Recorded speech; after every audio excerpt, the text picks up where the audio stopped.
Hemos aprendido que al acercarnos a la palabra nos acercamos al conocimiento, a un conocimiento mayor del Señor y por supuesto su plan en el mundo y su propósito también para su iglesia y bueno, parte del privilegio que tenemos al descubrir en la palabra es entender que somos parte de un plan que Dios está construyendo. Como veíamos en la sesión anterior, el Dios de la historia está cada día construyendo cosas nuevas, haciendo cosas nuevas y nos invita a nosotros a ser parte de ese mover que Él hace.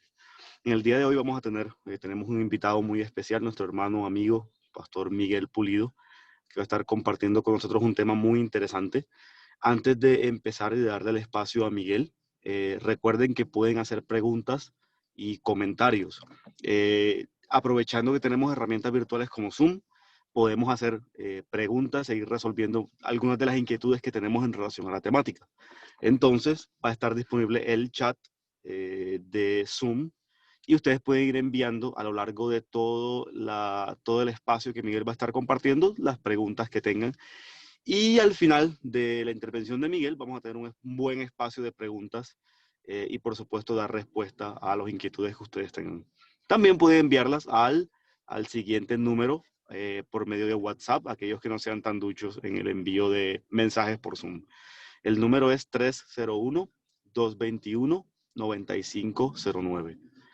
301-221-9509. Pueden enviar también sus preguntas y comentarios a partir de ahí y más o menos una vez Miguel termine, pues estaremos dando también el espacio para que podamos contestar dichas preguntas. Bueno, no siendo más, vamos a orar, ponemos este tiempo en las manos del Señor y damos el paso a nuestro amigo y hermano Miguel. Gracias, Señor, por este tiempo que nos permites estar contigo, profundizando en tu palabra. Pero también, Señor, te agradecemos porque nuestra fe es una fe que no está en el vacío, no está en lo etéreo o suspendido en el espacio, sino que es una fe que interactúa con la realidad. Es una fe que está basada en la realidad. Es una fe basada en lo que tú haces, en la historia de lo que tú haces en cada parte del ser humano, en cada dimensión del ser humano. Te damos gracias porque tenemos el espacio también para descubrir de tu palabra, descubrir desde tu palabra cómo tú lo haces. Gracias, Señor, por este tiempo que nos permites profundizar y esperamos, Señor, ganar herramientas, ganar elementos que nos permitan conocerte más en todo lo que tú has hecho, en toda tu creación. Bueno, en el nombre de Jesús, tomamos este espacio y te lo entregamos en tus manos. Amén. Bueno, Miguel, adelante, el tiempo es todo tuyo. Más o menos tenemos proyectado unos 45 minutos, más o menos, y luego damos el espacio de preguntas y respuestas. Entonces, adelante, bienvenido, gracias por estar con nosotros. Bueno, muchas gracias. Buenas noches a todos. El espacio de preguntas y respuestas, le dije a Daniel que no prometía respuestas, pero con mucho gusto recibo todas las preguntas. Entonces, la idea es, vamos a tener dos momentos. Uno es el espacio de conferencia de la charla que tengo preparada para ustedes hoy. Y posteriormente, con base en eso, ya ir respondiendo algunas específicas, unas preguntas específicas. Muy bien, entonces, me confirman, por favor, que están viendo todo lo que tengo aquí. Sí, vamos bien con la presentación. ¿Alguien que me confirme? Por favor, si están viendo la presentación. Sí, señor, estamos Sí, viendo la listo. presentación. Muy bien, gracias. Entonces, creer es pensar. Les cuento una historia que me ocurrió hace unos años. Estaba en el Parque de la 93 en Bogotá y era una época navideña como esta y estaban un árbol altísimo y varios decorados así. Espectacular los primeros días que prendían las luces aquí en Bogotá y fue una cosa realmente hermosa. Todo un espectáculo, ¿no? Y entonces yo me paré justo debajo de un árbol gigantesco lleno de luces y empecé a mirar ese espectáculo eléctrico y justo cuando llegué a la punta con mi vista, ¡puf! Se fue la luz en todo el parque y quedamos viendo las estrellas. Y fue una de las cosas más raras del mundo, porque a veces nosotros nos perdemos la luz de las estrellas por causa de la luz eléctrica. Ustedes viven en una ciudad hermosa como Barranquilla y uno muchas veces pierde la maravilla que se ve, por ejemplo, en los campos, porque no hay luz eléctrica y uno puede ver la luz de las estrellas y la luz de las estrellas es algo fascinante porque es la forma como estamos observando el universo, observando cómo funciona todo a nuestro alrededor. A mí me encanta la astronomía y les quería contar un poquito de cómo funcionan las leyes de este universo que nos rige. Entonces, hagamos una suposición. Supongamos que hay un carro, ¿no es cierto? Y ese carro viene hacia ustedes un día. ¿Listo? Y ustedes, por alguna razón que desconocemos, deciden salir corriendo en lugar de subirse al andén o dejar seguir al carro. Ustedes deciden salir corriendo para ver si le ganan en velocidad al carro. Y el carro viene a 30 kilómetros por hora. Y ustedes ese día empiezan a correr y a correr y a correr a toda la velocidad que pueden y alcanzan 15 kilómetros por hora. Según las leyes de la física, su velocidad se convierte en una variable para la del carro. Así que si van a 15 kilómetros por hora corriendo y voltean a mirar para atrás al carro, el carro ahora vendrá hacia ustedes ya no a 30 kilómetros por hora, sino a 15 kilómetros por hora. Porque tu velocidad se convirtió en una variable para la velocidad del carro. Pero con la luz, como la luz de las estrellas, pasa algo diferente. Porque la luz es una constante que no acepta variables. La luz viaja a 300.000 kilómetros por segundo. Eso quiere decir que si tú fueras por la calle y por alguna razón aparece una partícula de luz y empieza a correr hacia ti y tú empiezas a correr a toda la velocidad que puedes y ese día tomaste mucho café y logras 300.000 kilómetros por segundo, volteas a mirar esa partícula de luz y esa partícula de luz va a venir hacia ti siempre, exactamente a 300.000 kilómetros por segundo. Porque la luz funciona de esa manera. La luz es una constante que no acepta variables. Por eso, el universo en el que vivimos, que es tan grande, se mide por una distancia de años luz. Simplemente para que se hagan una idea de cómo funciona nuestro universo, el tamaño de nuestro universo. Esta es la Tierra. La Tierra es, bueno, el tercer planeta del sistema solar, al cual pertenecemos, ¿no es cierto? Mercurio, Venus, Tierra, Marte. Ceres que hoy en día se considera que es un planeta más. Plutón ya dejó de ser considerado un planeta, pero ustedes estudiaron todo esto en la primaria de cómo funciona el sistema solar. Simplemente para que se hagan una idea del tamaño de la Tierra. ¿Mm? Comparado con los anillos de Saturno, en solo los anillos de Saturno cabrían 6 planetas Tierra dentro de los anillos de Saturno. ¿Mm? Y empieza uno a sentirse pequeño, pero les doy otro ejemplo. Esta es una foto a escala de cómo sería el tamaño de la Tierra con relación a la estrella que nos gobierna, que es el Sol, que a propósito es una de las estrellas más pequeñas que existen en el universo. La Tierra, si ustedes cuentan bolitas pequeñas de izquierda a derecha, es la tercera bolita. Ese es el tamaño de la Tierra con relación al Sol. Y ya nos empezamos a sentir pequeños, pero simplemente para darles una idea del tamaño del universo. El sistema solar del cual hacemos parte pertenece a una galaxia, la galaxia de Andrómeda.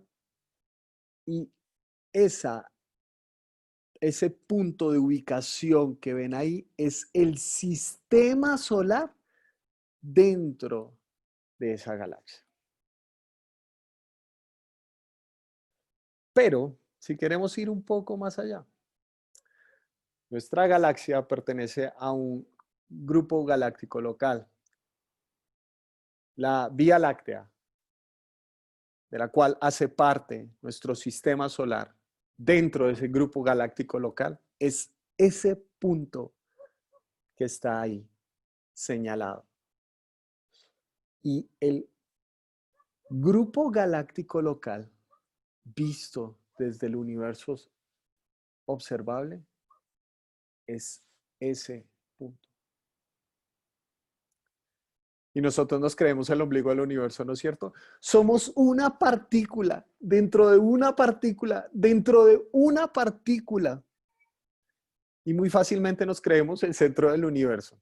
Ahora, como la luz es una constante que no acepta variables dentro de este universo tan gigantesco, volvamos simplemente a una idea y un concepto. Y es el concepto de cómo viaja la luz.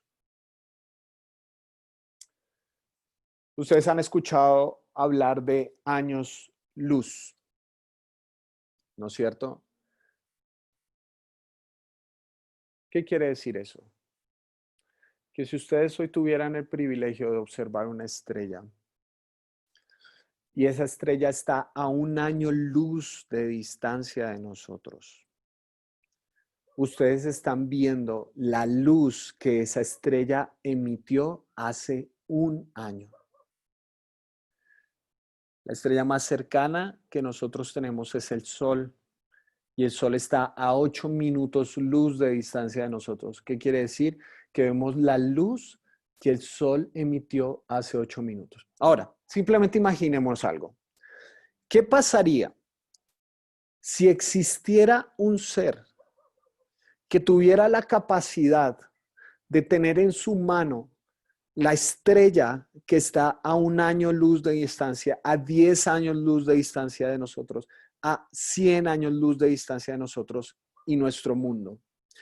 ¿Qué pasaría si existiera un ser que lograra ver al mismo tiempo y tener en sus manos, si se puede decir de alguna manera, estas dos realidades? ¿Cómo funcionaría el tiempo para esa persona? Para nosotros, transcurrieron un año, 2 años, 10 años, 100 años. Probablemente en este momento estamos viendo los cadáveres de estrellas que ya murieron, pero simplemente estamos viendo la luz que reflejaron hace cientos de años. ¿Cuánto tiempo pasó para nosotros? ¿Siglos? ¿Cuánto tiempo pasó para ese ser? Quizás una descripción sería que para él 1000 años son como un día, o un día son como 1000 años, porque el tiempo para nosotros funciona de una manera, pero para él funcionaría de otra. Y la luz, que es esa constante que no acepta variables. En el fondo está constituida, si vamos, eso es el mundo de lo más grande, de lo más amplio, pero en el fondo está constituida por algo muy, muy pequeño, que son los átomos. Y los átomos son la esencia constitutiva de toda la materia, de todo lo que existe, ¿no es cierto? Tanto la luz como nosotros, como las estrellas, como el universo, absolutamente todo está constituido por átomos. Y lo que los que han estudiado los átomos, muy probablemente ustedes se acordarán de sus estudios en el colegio, y les dijeron que las 3 partículas constitutivas del átomo, las partículas subatómicas, son el electrón, protón y neutrón, que están girando con relación entre sí.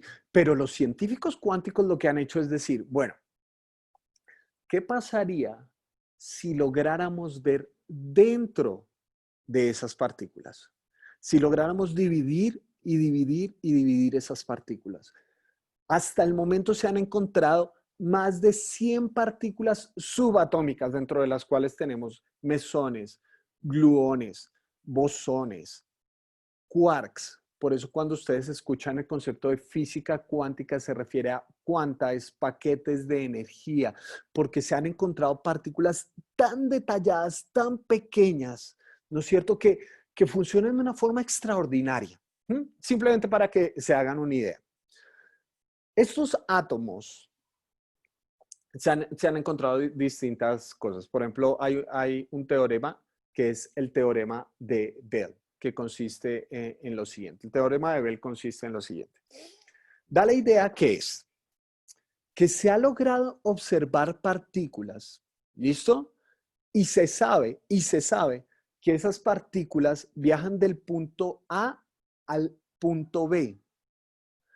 sin recorrer la distancia intermedia. Es decir, pasan del punto A al punto B sin recorrer la distancia.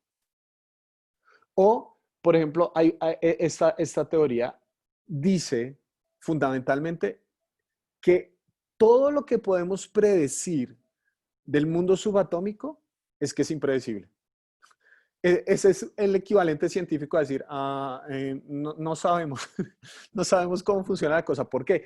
Porque se ha logrado dividir, y esta es una de las teorías, se ha logrado dividir una partícula subatómica y se ponen en dos extremos diferentes, uno en la Guajira y otro en el Amazonas. Y dice la teoría que cuando se subvierte el flujo electrónico de la mitad que está en el Amazonas, exactamente al mismo tiempo, la otra mitad, exactamente la otra mitad que se encuentra en el otro extremo va a subvertir su flujo eléctrico. Se han encontrado partículas subatómicas que viven en una comunidad de 2 o 3, que son 3, pero al mismo tiempo son solamente una. Es como si el mundo subatómico fuera impredecible y más allá de nuestro control. Probablemente ustedes han escuchado de cómo sería eventualmente el tamaño de un átomo y de estas partículas subatómicas. Simplemente para que nos hagamos una idea. Imaginen el tamaño de una naranja. Una naranja es a un átomo en su tamaño lo que la Tierra es a una naranja.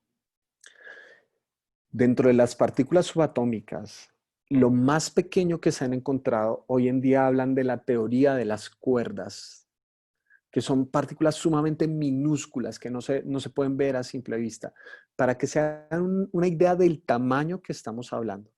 La Tierra es a una naranja lo que una naranja es a un átomo y un átomo es a una cuerda. Seguramente ustedes escucharon hace unos años probablemente del descubrimiento de la partícula de Dios. Y mucha gente decía que esa era la gran demostración de que Dios no existía. ¿Por qué? Porque se había llegado al extremo más pequeño, al punto más pequeño de lo que la ciencia logra alcanzar hoy en día y se ha logrado determinar que si logramos entender cuál es la base de todas las cosas, podremos demostrar que Dios no existe, sino que este es un mecanismo cerrado. Pero esas simplemente son chismes de farándula. ¿Por qué? ¿Cómo se dio y qué es la partícula de Dios?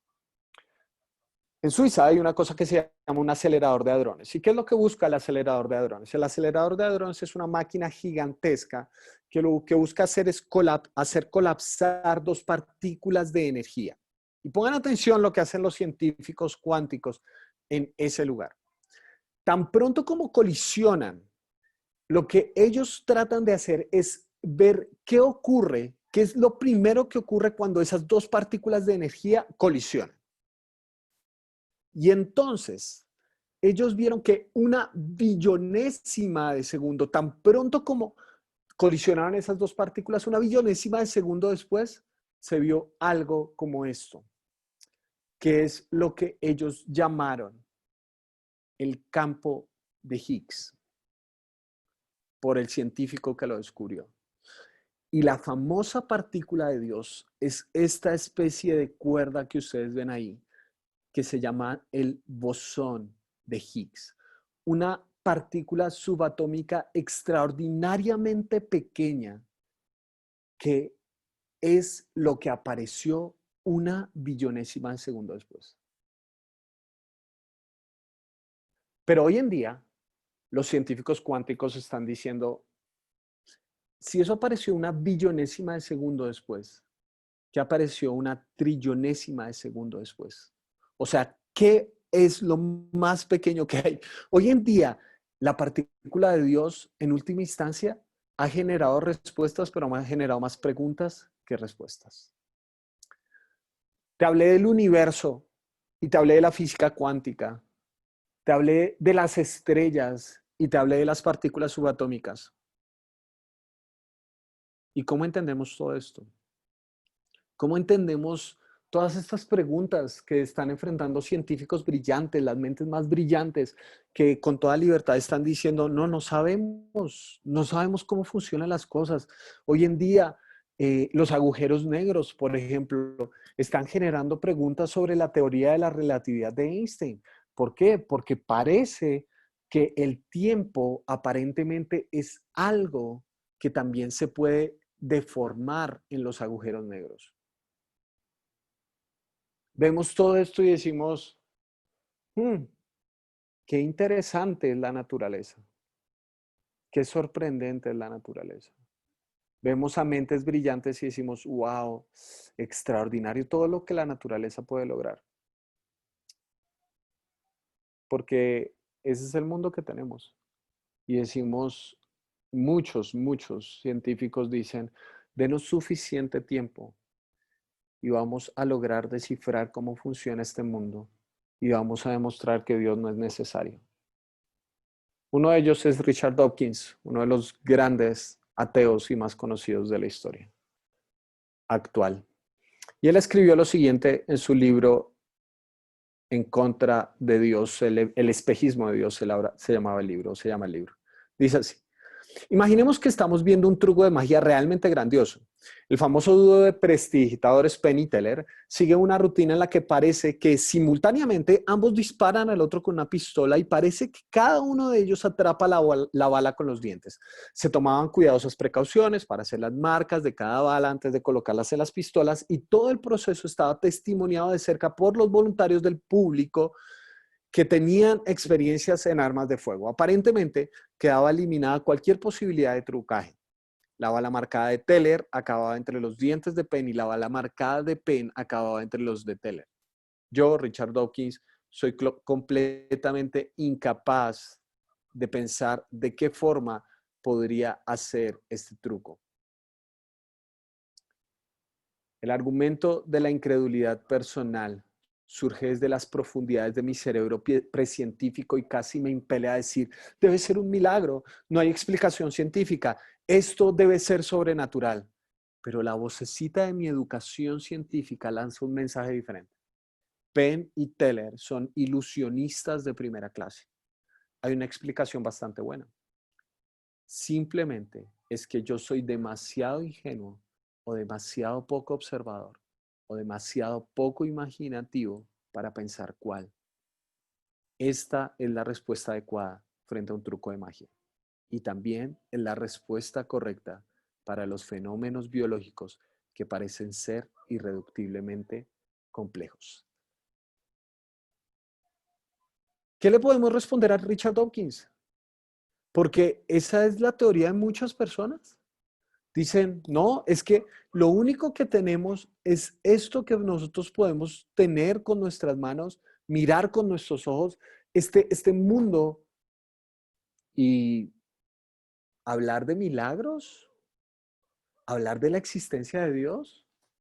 La ciencia lo único que hace, dicen ellos, es demostrar precisamente que a medida que vamos avanzando, la figura de Dios se hace más irrelevante.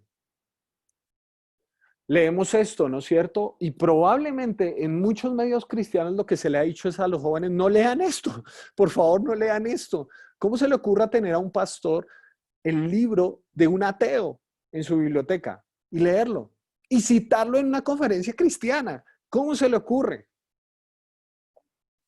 ¿Qué podríamos responderle a Richard Dawkins?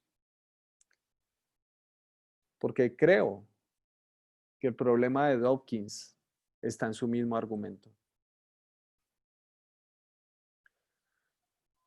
Porque el hecho de que él pueda explicar cómo fue que se hizo el truco de magia no cuestiona la existencia de alguien que hizo, ideó y moldeó ese truco de magia.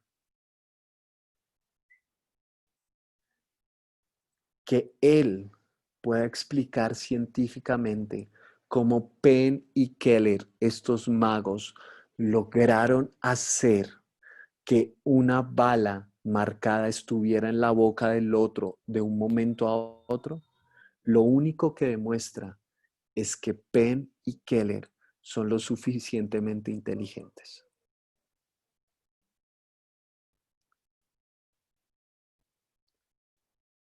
John Lennox lo dijo de esta manera: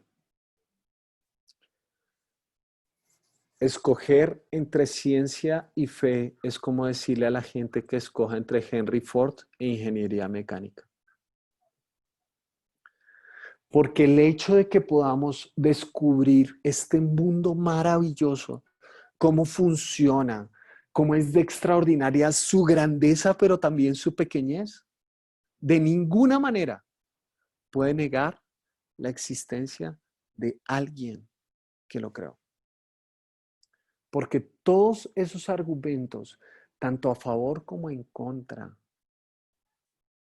lo único que nos demuestran es la ignorancia de las cosas que estamos estudiando.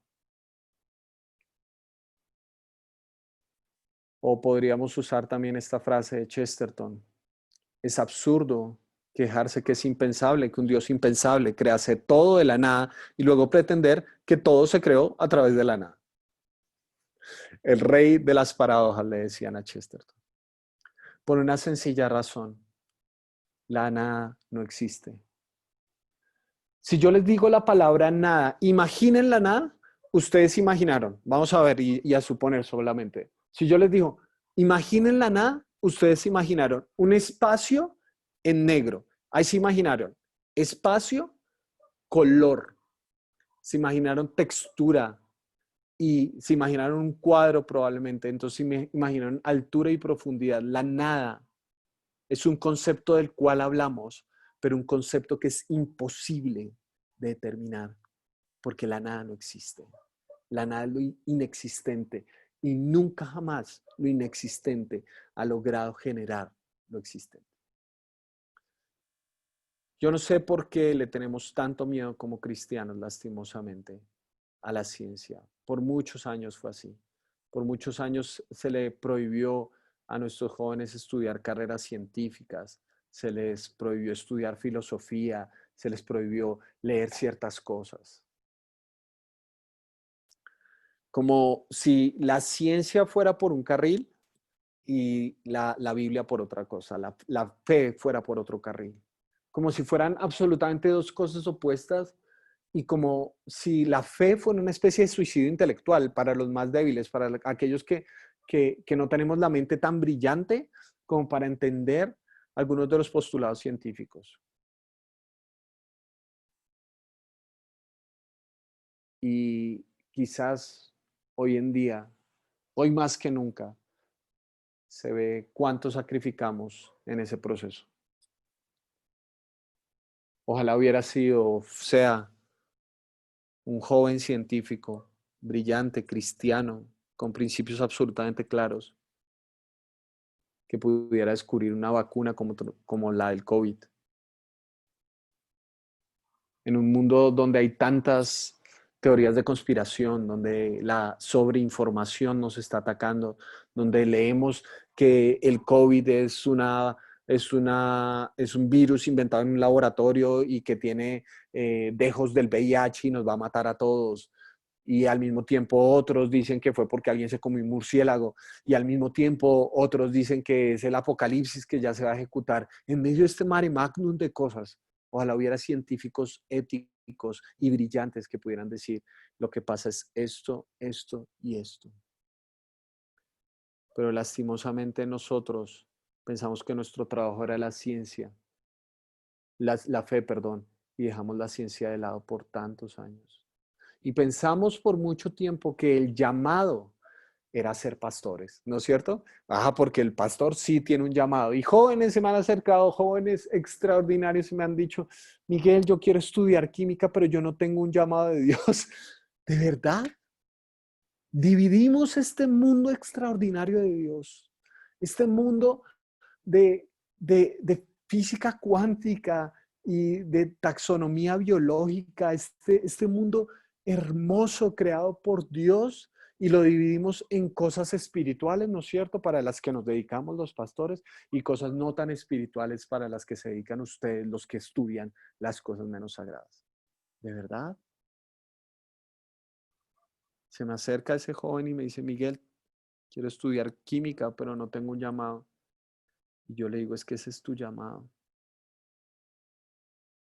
porque hay belleza en la ciencia por una razón. Quien creó este mundo lo hizo bello, lo hizo para descubrirlo. La primera tarea que Dios le dio al ser humano fue la taxonomía, el nombrar las cosas, el ponerle nombre a las cosas, y esa es la esencia de la ciencia, ponerle nombre a los fenómenos naturales, a lo que existe. Por eso no se trata de dividir las cosas, se trata de entender el campo de acción de cada una de las cosas, que la ciencia tiene un campo de acción y la Biblia y la fe tiene un campo de acción que deberían, desde mi punto de vista, reunirse más que chocarse y evadirse. Lo explico con estos dos conceptos.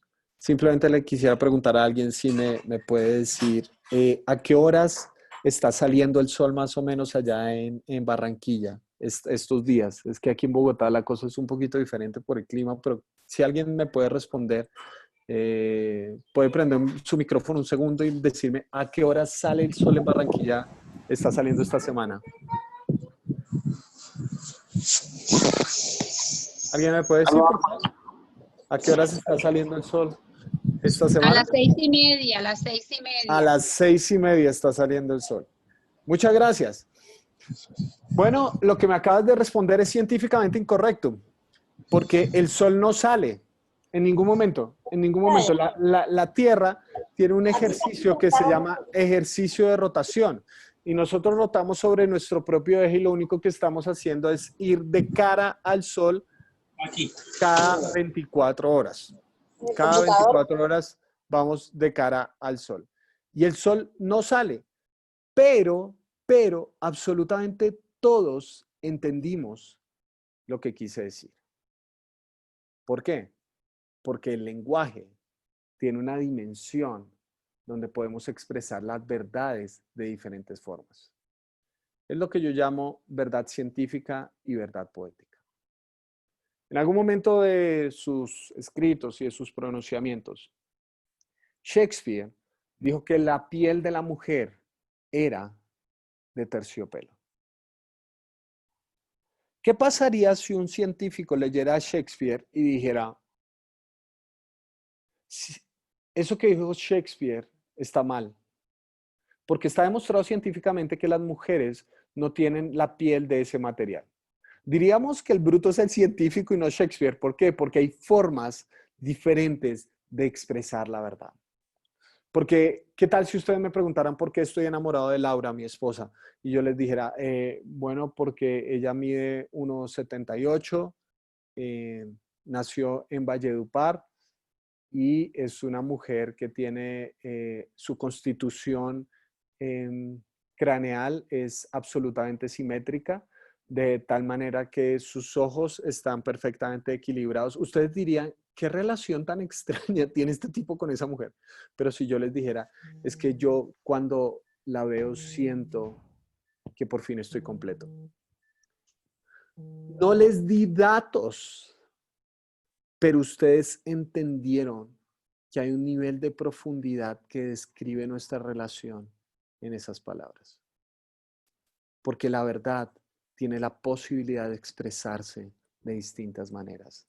No deja de ser verdad, simplemente tiene distintas formas de expresarse. La historia del hijo pródigo, ¿pasó o no pasó? Jesús vio a un hombre que se llamaba José, que tenía dos hijos que se llamaban Andrés y Pedro. Jesús los vio físicamente, o sea, es comprobable, hoy podemos encontrar la tumba de José, el papá, y tenía 2 hijos. No, pero pasa todo el tiempo. Es una parábola, una historia inventada. Pero hoy, miles de años después, si yo te dijera, es hora de que vuelvas a casa, tú entiendes perfectamente. Esa historia no pasó, pero pasa todo el tiempo. Ocurre con gente de carne y hueso, aunque en un principio no ocurrió con una persona de carne y hueso, porque Jesús inventó esa historia. ¿Es menos verdad? No. Lo que pasa es que la verdad es algo tan amplio que tiene distintas formas de abordaje, distintas formas de comprensión. Por eso, digamos, cuando nos acercamos a un libro como Génesis, tenemos a veces una lectura demasiado errada de lo que es el Génesis. Les doy solamente un ejemplo. En Génesis, en la narración de los días de la creación, dice lo siguiente. Y dijo Dios que haya luces en el firmamento que separen el día de la noche, que sirvan como señales de las estaciones de los días y de los años, y que brillen en el firmamento para iluminar la tierra. Y sucedió así. Dios hizo los grandes astros, es decir, Dios hizo el sol y la luna. ¿Y qué dice el texto bíblico? Ese fue el cuarto día. Lo cual nos genera una pregunta. ¿Por qué? Porque ¿cómo nosotros medimos que los días son periodos de 24 horas? Por el ejercicio de rotación de la Tierra con relación al Sol. La Tierra gira sobre su propio eje con relación al Sol y ese ejercicio de rotación dura 24 horas. Pero ¿en qué momento apareció en el relato de Génesis el Sol? En el cuarto día, lo cual nos hace preguntar al menos si los 3 días anteriores son periodos de 24 horas.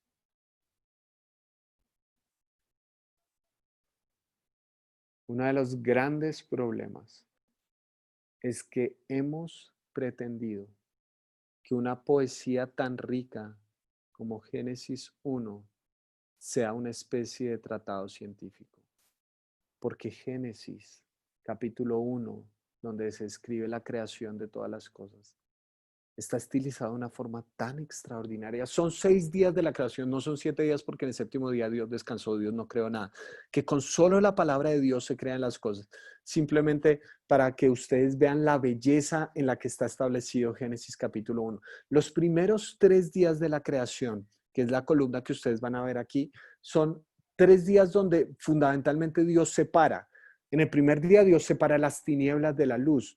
En el segundo día Dios separa las aguas del firmamento, las aguas que están en el suelo de las aguas que están en el cielo. Y en el tercer día Dios separa la tierra seca del mar.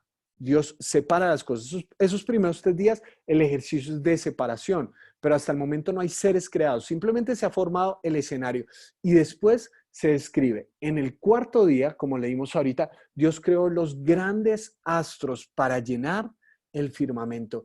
En el quinto día, Dios creó los seres marinos y las aves. Y en el sexto día, Dios creó a los animales y a los seres humanos. ¿Se dan cuenta? ¿Dónde van el sol, la luna y las estrellas? En el espacio. ¿Dónde están los seres marinos y las aves? Los seres marinos en el agua y las aves obviamente vuelan en el firmamento, en el cielo. ¿Y qué lugar ocupan los animales y los seres humanos? Ocupamos la tierra.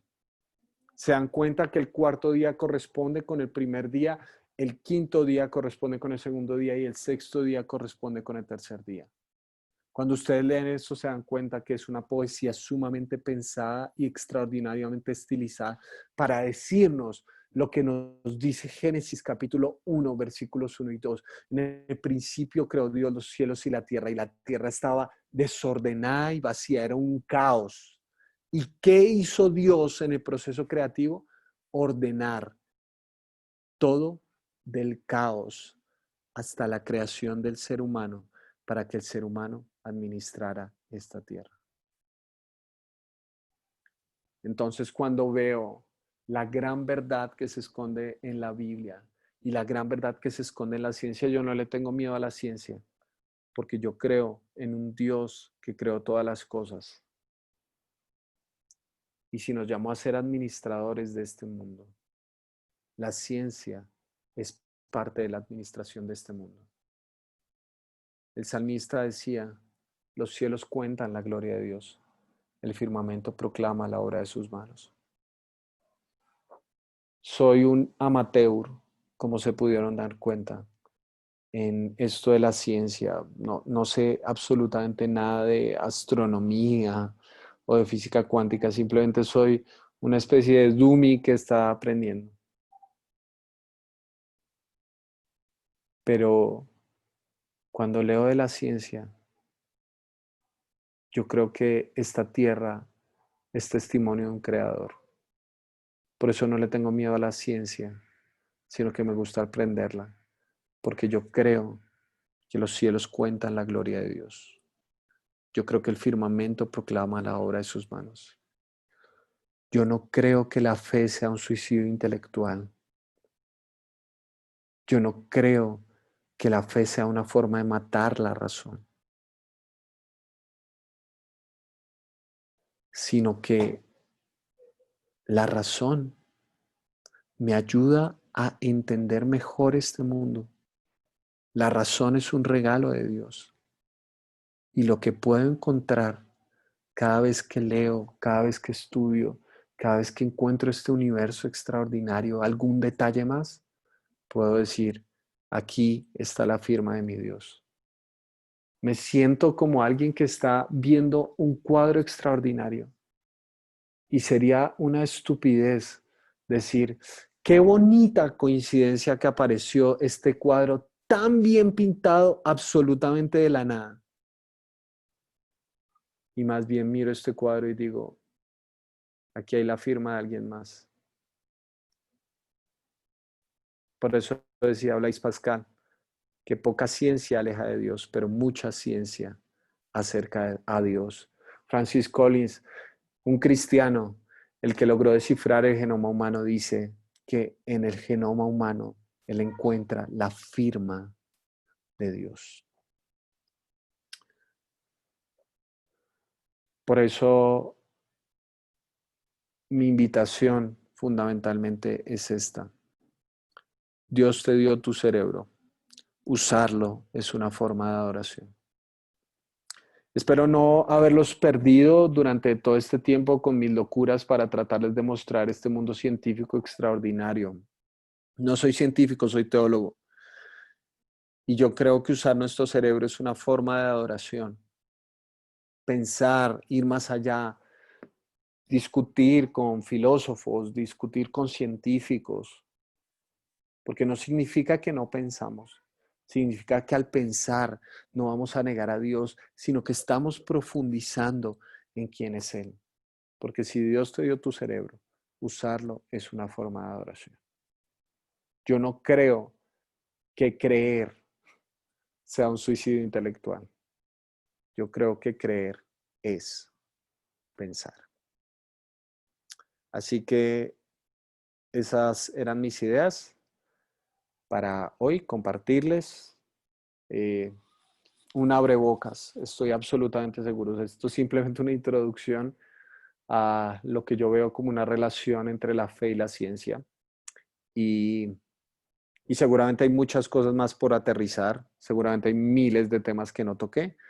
Y por eso lo que propuse es tener un tiempo también de preguntas y respuestas. No prometo responder todo, pero prometo escuchar las preguntas con la mejor de las disposiciones. Entonces, si quisieran, no sé si en el chat ya hay unas, y si alguien quisiera levantar la mano, lo pueden hacer. Y pues con mucho gusto voy a tomar el tiempo para responder algunas preguntas, y pues si quieren encender la cámara también está perfecto para conocer rostros. Muy bien, entonces por aquí, chun, chun, chun. Bueno, hay una pregunta por aquí de Leo en el chat. Dice,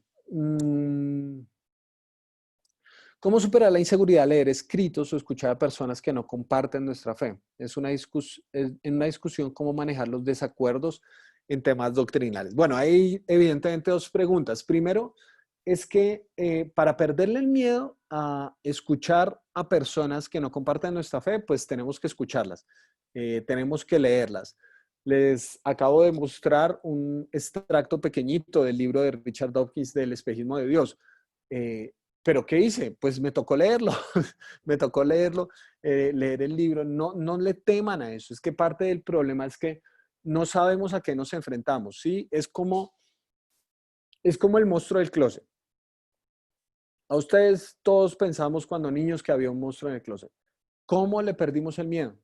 Abriendo el closet para darnos cuenta que no había un monstruo ni en el closet ni debajo de la cama. Pero nos toca enfrentar eso. Lo que pasa es que a veces no tenemos las suficientes herramientas para enfrentarnos a eso. Entonces, yo les recomiendo estudiar, por ejemplo, algo de lógica, se llama así, lógica aplicada, entonces, para poder ver los problemas de los argumentos en sí mismos. Si ustedes se dan cuenta, yo mostré el problema argumentativo que tenía Richard Dawkins, que me parece que es una reducción al absurdo porque parte del problema es que él está diciendo que no existe nadie detrás de esta ciencia y utiliza esa metáfora y lo único que hace es darse en el pie. ¿Por qué razón? Porque está demostrando que hay alguien que ideó todo ese truco. Pero eso es lógica y entonces es demostrar cómo los mismos argumentos a veces no son tan válidos como ellos piensan. Y otra cosa que les recomiendo, hay unos debates extraordinarios que es un señor, les voy a escribir aquí en el chat, se llama William Lane Craig. Él es un cristiano brillante, un apologeta. Muchos están en inglés, pero creo que la gran mayoría están traducidos en YouTube. Busquen los debates. Él debatió con los grandes ateos. Él ha debatido con Richard Dawkins, con Christopher Hitchens, que ya murió, con Sam Harris. Él ya ha debatido con los grandes ateos y ahí pueden encontrar argumentos extraordinarios de un hombre sumamente pensante y vean la página de él que se llama reasonablefaith.org, que también tiene textos en español extraordinarios. Y la segunda pregunta era, en una discusión, cómo manejar desacuerdos en temas doctrinales. Pues, ¿qué les puedo decir? Con mucho cuidado porque lastimosamente hay gente que defiende doctrinas que ni siquiera son capaces de encontrar en la Biblia. ¿Está bien? A veces los cristianos somos las personas menos abiertas para discutir ciertos temas y ni siquiera sabemos dónde nos encontramos en la discusión. Entonces, pues lean sobre esos temas doctrinales, lean sobre lo que ustedes creen, lean en profundidad, lean en dónde están las cosas. Por ejemplo, en el tema de justificación. ¿Qué significa la justificación? ¿En qué está la discusión hoy en día? Eso es muy bueno para ir con argumentos y sentarnos pues a decir, bueno, yo pienso esto y sobre todas las cosas, lean su Biblia, no dejen que nadie lea la Biblia por ustedes. Por ejemplo, hablamos un montón del anticristo y del apocalipsis, simplemente una demostración. En Apocalipsis en ningún momento se habla de un anticristo. En ningún momento el concepto anticristo está en Apocalipsis, pero entonces nosotros ya los creímos y el Apocalipsis y lo unimos todo ahí porque no hemos leído nuestra Biblia. Entonces lean su Biblia, conózcanla para conocer la doctrina que está ahí. Bueno, sigo aquí, hay otra. ¿Qué recomendarías en relación a iniciar una conversación con alguien que dice que no cree en Dios? ¿Cómo podemos acercarnos a ese tipo de personas? Pues primero escúchenlos. Es que yo no sé por qué hoy en día parece que cuando alguien dice que es ateo, entonces es un genio brillante que sabe de biología termonuclear, de física cuántica, sabe de astronomía y sabe de filosofía del más alto nivel. ¿Por qué? Porque decir que soy ateo entonces ya me da una cierta intelectualidad. Hay mucha gente que es atea simplemente por pereza, porque no tiene nada más que decir. Pero cuando hablas de sus argumentos te das cuenta que son más débiles de lo que ellos creen, ¿no es cierto? Lo que pasa es que es cool decir que soy ateo. Entonces, escúchenlos, ámenlos con todo su corazón, y de verdad hagan las cosas bien con esas personas. Creo que mucha de la argumentación en contra de la Biblia tiene más un componente emocional que lógico. Eh, y pues nuestra tarea, por sobre todas las cosas, por supuesto, es dar defensa de nuestra fe, pero principalmente amar. Amar es la mayor muestra de fe por los otros. De fe por Dios, perdón, amar a los otros. Es la mayor muestra de fe, el amor, ¿no es cierto? Amar incluso a aquellos que nos odian, amar incluso a aquellos que hablan mal de nosotros. Les hablé de Francis Collins, que fue quien reveló esto del genoma humano. Él era amigo de Christopher Hitchens, otro que les hablé es un ateo, y el tipo estuvo con cáncer terriblemente mal. Él sabía, Francis Collins, que Hitchens era ateo y se hicieron amigos. Y nunca logró persuadirlo de lo contrario. Pero quien estuvo con Hitchens hasta el último suspiro de su vida fue su amigo Collins. ¿Por qué? Porque la amistad no está determinada por lo que estemos o no de acuerdo intelectualmente, sino que es una muestra de amor por el otro que logramos mantener nuestra fe, ¿no es cierto? Porque este no es simplemente un ejercicio intelectual, sino de vida.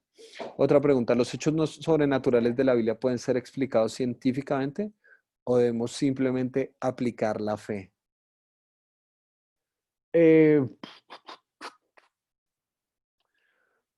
a ver, se podrían explicar algunas cosas científicamente, algunas cosas se podrían llegar a explicar científicamente, pero mi problema con esa pregunta es decir, simplemente aplicar la fe, porque da la idea como decir como, bueno, no, pues eso pasó y ya, es por fe. Eh, si bien es cierto que hay cosas que en la Biblia que no podemos explicar a ciencia cierta, no quiere decir que no tienen un mensaje, un trasfondo y que nosotros no hayamos alcanzado la explicación, no quiere decir que no haya otra dimensión desde la cual podamos entender esas verdades. Me explico. Hay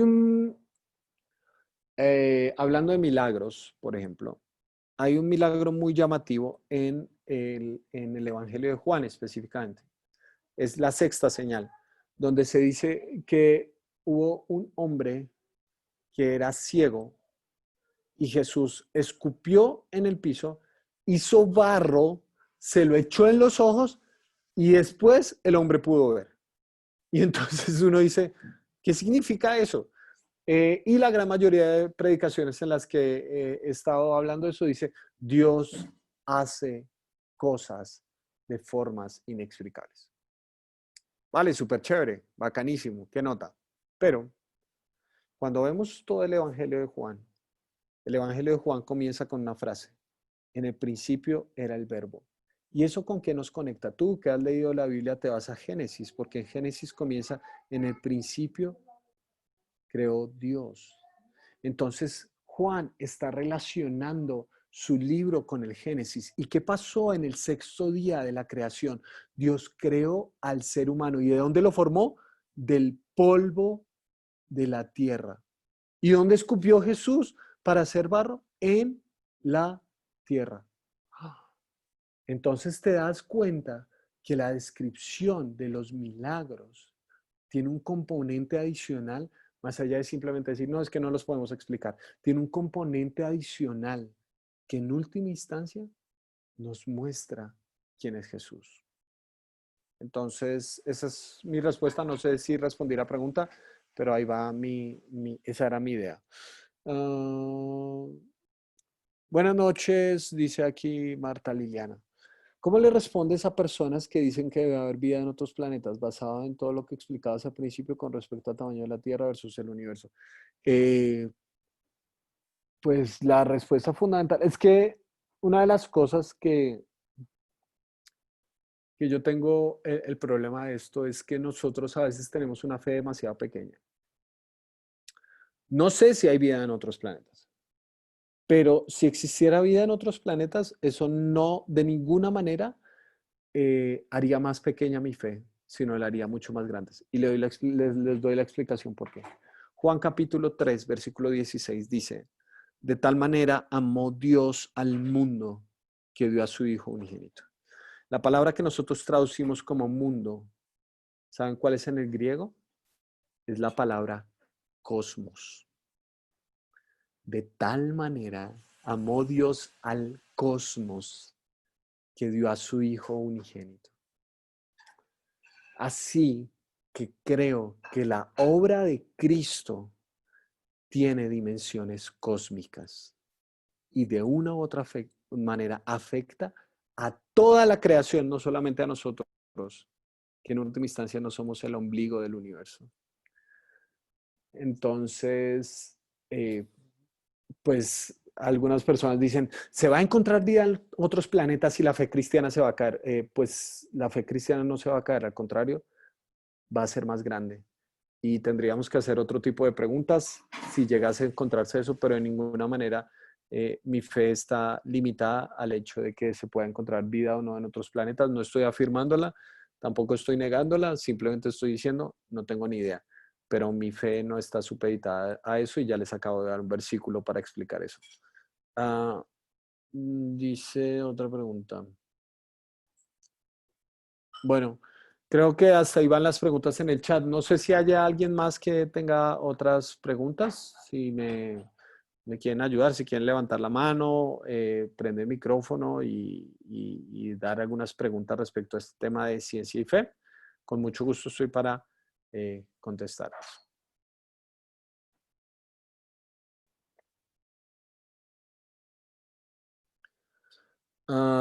Tengo algunos libros recomendados sobre ciencia y fe.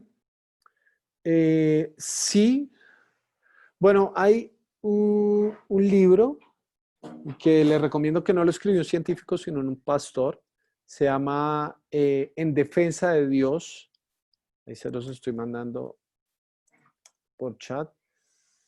El autor se llama Timothy Keller. Es un libro extraordinario donde él, les cuento, Timothy Keller es un pastor en Manhattan. Y en Manhattan es el centro del secularismo del mundo, ¿no es cierto? Los científicos más brillantes, la gente más escéptica también está en Manhattan. Y él hizo una iglesia allí. Y una de las cosas que hizo fue unas charlas abiertas sobre la fe. Y llegaron universitarios, llegaron profesionales, y él escribió este libro para responder a un mundo escéptico. Entonces, recomiendo ese libro, es extraordinario, En defensa de Dios. Ya les hablé de William Lane Craig.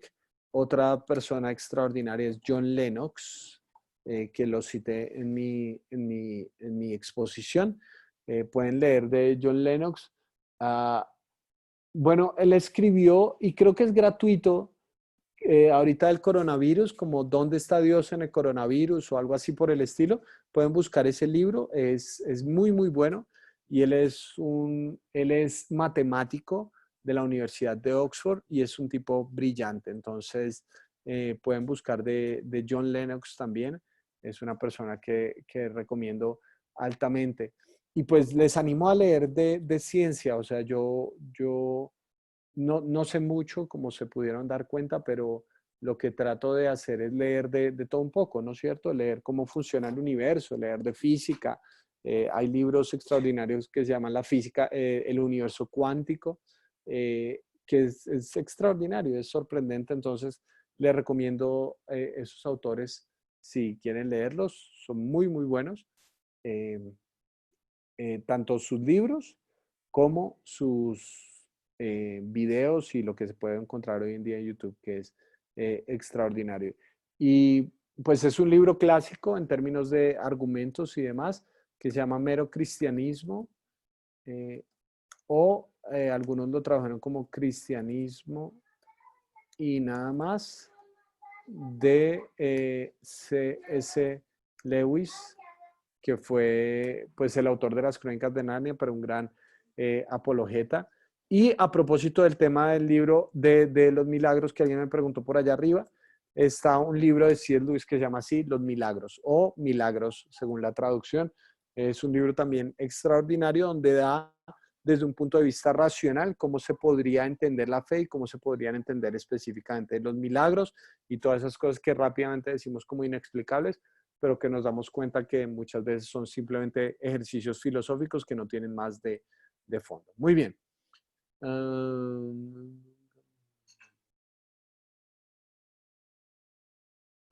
Ya que Dios en su sabiduría se aseguró de que el mundo nunca lo conociera por medio de la sabiduría humana, usó nuestra predicación ridícula para salvar a los que creen. Sí, ahora, una aclaración, porque ese término de sabiduría humana es un concepto que aparece en Corintios, si no estoy mal, donde dice que Dios usó lo que, lo que era vil y menospreciado en este mundo para avergonzar lo que sí es. Y creo que la dimensión de la sabiduría humana, ahí Pablo está discutiendo con los filósofos de ese entonces, era la forma como ellos entendían las deidades. Y la forma como ellos entendían las deidades es que nosotros deberíamos alcanzar a las deidades. Por eso la filosofía en un principio fue un ejercicio por acercarse al mundo de lo inmaterial. Era el ejercicio más espiritual de todos. Era una forma de acercarse al mundo inmaterial. Pero la locura de la cruz es que Dios se acercó a nosotros, que Dios se hizo hombre, no que nosotros la hayamos alcanzado, sino que Él nos alcanzó a nosotros. Entonces, simplemente sé que no se dice con esa intención, sino simplemente no caigamos en el sofisma de decir un argumento que no es como, no, es que la mente natural no puede entender el mundo espiritual, cuando simplemente a veces tenemos pereza de pensar y de argumentar. Mucho cuidado con eso, porque la idea y el propósito es, como dije, usar nuestro cerebro de la mejor forma posible para entender al Dios que hizo este mundo. Así que podemos entender este mundo y creo yo que en última instancia este mundo y su belleza y su extraordinaria eh, profundidad son vehículos para encontrarnos con Dios. Me preguntan si tengo podcast sobre este tema. No. Bueno, a propósito, aprovecho para autopromocionarme. Si escuchan podcast por ahí, tengo un podcast que se llama Para la Biblia Real.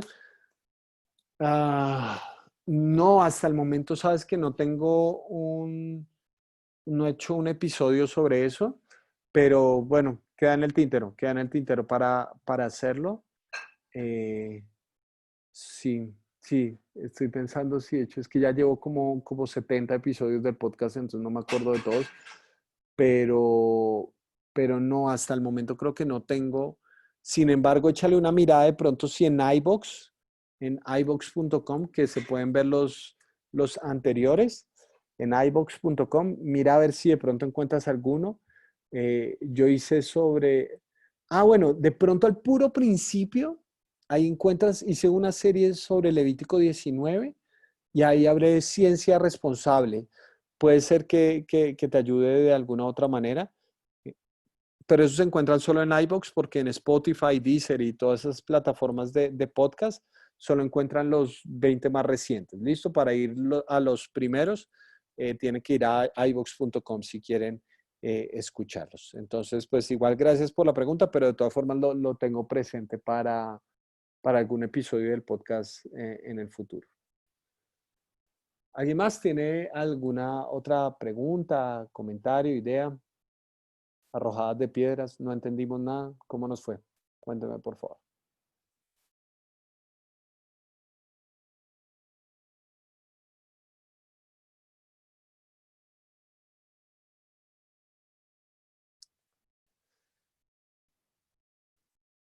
Bueno, muy bien.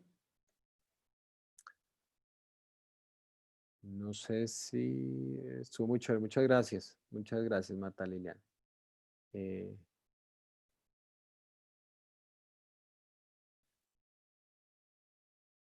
qué bueno que te dé Marta Liliana argumentos para compartir con tus colegas. Excelente, me parece muy, muy bien, muy bien, muy bien. ¿Alguien más tiene de pronto alguna pregunta, comentario? No sé si eh, han recibido otra o alguien más quiere prender su micrófono y expresar alguna pregunta o comentario.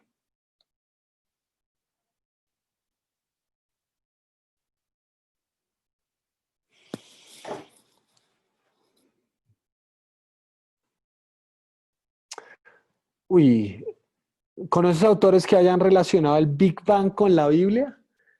Sí, y mucho cuidado con pensar que si se llega a mostrar la evolución, se demuestra que Dios no existe. Mucho cuidado con eso, porque la teoría de la evolución es un estudio de cómo se ha desarrollado la especie y cómo se ha adaptado este mundo a lo largo del tiempo, pero de ninguna manera en sus límites de estudio científico es capaz de demostrar o no la existencia de Dios. Hay un autor que se llama Nathan Avieser, él tiene un libro clásico, no sé si se consiga, que se llama En el principio, y él relaciona esto de,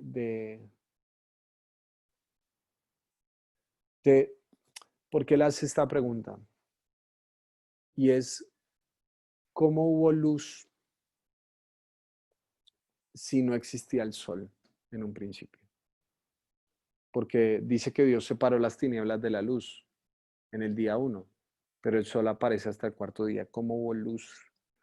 Hay científicos que hablan de un punto de, de masa e infinita densidad en el cual estaban conjugadas todas las cosas. Yo me pregunto, por ejemplo, simplemente para dejarlos con la inquietud, ¿por qué dice al principio, en el principio creó Dios los cielos y la tierra estaba desordenada y vacía? ¿Cómo puede estar desordenado algo que está vacío? ¿Será que nuestra manera de entender el libro de Génesis ha sido tan simplista y tan fundamentalista que nos damos cuenta que desde un principio, en los primeros versículos, nos habla del misterio de cómo se generó este mundo, pero que detrás de ese misterio está Él y dijo Dios, que es por su palabra que todo empieza. Eh, entonces sí, cuando la gente dice, no, es que al principio todo fue por una gran explosión, vale, perfecto, listo, si eso se puede demostrar extraordinario, de ninguna manera niega mi fe, porque yo creo en un Dios que haya sido creado como haya sido creado todo, Él fue el gran detonante de esta historia. Entonces, ahí te recomiendo, Emerson, ese libro de Nathan Avieser, En el principio. Ojalá lo puedas conseguir, ojalá lo puedas conseguir. Lo, lo leí en mi tiempo de seminario y no sé si se puede encontrar. Es más, si lo encuentras, por favor, me avisas porque me gustaría tener una copia de él.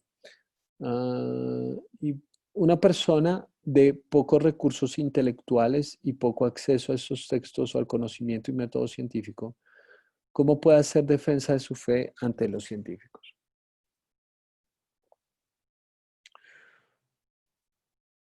Yo te voy a dar mi idea, Becky, supongo que eres Beca, solo estoy suponiendo. Qué bueno saludarte por este medio, Beca. Entonces, yo creo que el conocimiento es como cualquier otro don y talento que que va creciendo a medida que lo ejercitamos. ¿Qué quiero decir con eso? Hoy creo soy un mejor predicador que lo que era hace 15, 20 años. Cuando alguna vez un gran amigo filmó mi primer sermón en Medellín cuando yo tenía, no sé, creo que era 18 años o algo así. Hoy lo veo y digo, Dios de mi vida, ¿cómo la iglesia pudo seguir adelante después de escuchar semejante ladrillo, semejante... Ah, hola. Ah, bueno, Becky, pensé que era Beca. Bueno, pero un gusto saludarte de todas formas, Becky. Eh, ¿Cómo pudo la gente digerir semejante ladrillo de 45 minutos? Fue horrible. O sea, hasta yo mismo me critico todo lo que hice en ese sermón. Pero seguí practicando, seguí practicando. ¿Por qué? Porque los recursos que Dios nos da, sean pocos o muchos, en principio, cuando los ponemos en funcionamiento, poco a poco van creciendo. ¿Qué quiero decir con esto, Becky? Si hoy no lees una hora, no pretendas leerlo, pero puedes leer 15 minutos. Empieza por ahí. Si hoy no te puedes leer un tratado científico, pero puedes leer alguno de estos libros que yo te recomendé, poco a poco, empieza por ahí. Yo lo que animaría a las personas que creen y sienten, como me pasa a mí con mucha frecuencia, que tienen pocos recursos intelectuales. De verdad, yo no soy un sabiondo, ni soy la persona más brillante. Veo gente realmente brillante y me gustaría ser como ellos. Yo no me siento, pero lo que tengo, lo pongo en funcionamiento. Porque la administración del conocimiento que Dios me ha dado no puede ser comparativa. La fidelidad no es comparativa. Yo no puedo ser fiel por el que recibió 5 talentos. Si yo recibí uno, puedo ser fiel por ese uno que recibí. Entonces yo le animaría a esa persona a empezar. De pronto no tiene acceso a los textos, pero puede tener acceso a un video en YouTube. A un video que hoy en día, gracias a Dios, la tecnología nos ha abierto puertas de comunicación extraordinarias. Lo que pasa es que a veces pasamos más tiempo buscando series que buscando algo, cosas que nos alimenten. Entonces también tiene que ver con el tiempo. Dios a todos nos dio 24 horas. Usémosla adecuadamente, usemos nuestros recursos adecuadamente. Les animo a que lean poco a poco varios de los libros. El libro En Defensa de Dios es extraordinario por eso, porque es un pastor escribiendo en el lenguaje de nosotros los mortales para ayudarnos a entender parte de los argumentos del mundo científico y del mundo de filosofía en general. Entonces, esa sería mi recomendación y pues espero que sea el ánimo. Empieza donde estás, no pienses que, pues yo no soy tan inteligente, yo no tengo gran influencia, yo no soy tan reconocido ni nada. No, pues empieza donde estás. Dios le dice, bien, buen siervo y fiel, has sido fiel en lo poco, sobre lo mucho te pondré. Ese es un principio de vida. Si no eres fiel en lo poco, no vas a ser fiel en lo mucho. Pregunta, ¿cómo respondes o explican los científicos a episodios bíblicos? Por ejemplo, que el sol se paró. No tengo ni idea, la verdad no tengo ni idea. Y yo creo que es una discusión que tenemos que tener mucho cuidado, que tenemos que tener de verdad mucho cuidado, porque honestamente hay algunas fake news que han corrido por ahí que dicen que la NASA corrió un gran reloj y se dio cuenta que había 2 días perdidos y todas las cuestiones. La verdad, eso nunca pasó, nunca pasó, ¿sí? Que la NASA corrió y se dio cuenta que había un día perdido en la historia y que eso demuestra que la Biblia es verdad. No, no, eso son puras fake news inventadas por cristianos lastimosamente para hacer decir a los científicos cosas que nunca dijeron. Que el sol se paró, pues eso dice el texto bíblico. Ahora, volvemos al tema de verdad científica versus verdad poética. Ustedes entienden el concepto, pero científicamente es incorrecto eso. ¿Sí? Científicamente es incorrecto, pero eso no quiere decir que sea menos verdad, porque todos entendieron eso. Lo que quiere decir es que el día se prolongó. Ahora, eso es absolutamente probable porque hay 2 solsticios en el año. solsticio de verano y el solsticio de invierno. El solsticio de verano es el día más largo del año. ¿A qué se refiere con eso? No es de más de 24 horas. Es un día donde el sol está por más tiempo expuesto.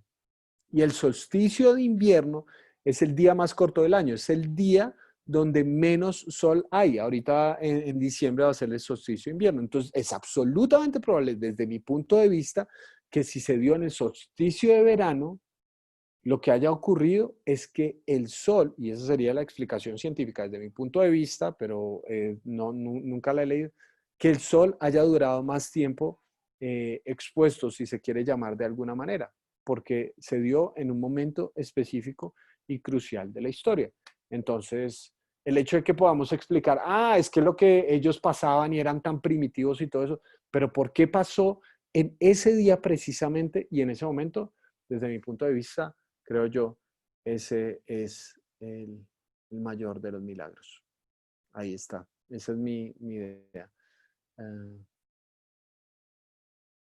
¿Será que la fe y la ciencia son tangencialmente opuestas? No, no. El propósito central de esta exposición y lo que he tratado de mostrar durante estos minutos es decir, no, no, no. Aunque sus objetos de estudio y sus propósitos y sus enfoques sean diferentes, yo creo que no van a ser opuestas, sino que en algún momento se van a encontrar, se van a entrelazar y yo creo que nosotros como cristianos no debemos pensar que por estudiar la ciencia vamos a matar la fe, sino que al contrario vamos a profundizar la belleza de esta fe de el Dios que lo creó todo, incluso lo que la ciencia estudia.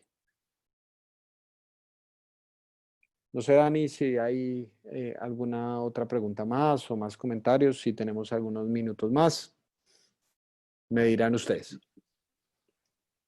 Bueno, realmente por tiempo debemos cerrar ya. Vale. Sin embargo, creo que hubo bastante tiempo de preguntas, más o menos yo tomé unos 20 minutos, 25 minutos de preguntas, entonces creo que se cumplió el propósito del espacio. Bueno. Y bueno, simplemente, bueno, agradecerte por el espacio, por el tiempo, por dedicar estos momentos para compartir sobre este tema. Yo creo que el reto que nos llevamos todos es que nuestra fe no es una fe en el vacío, es una fe que interactúa con muchos pensamientos, concepciones, argumentos que incluso pueden ser contrarios y que como creyentes debemos estar preparados para dar razón de la fe que nos ha sido entregada. Y bueno, siempre me gusta esa imagen de Hechos, cuando Pablo está en Atenas anunciando el Evangelio con, bueno, justo bueno, es la meca del pensamiento humano, y ver cómo Pablo en el poder del Espíritu Santo también anuncia el Evangelio, las buenas noticias también a ellos. Y ver que también la respuesta fue de unos de rechazo, pero también muchos escucharon el Evangelio y pudieron llegar a conocer a Dios.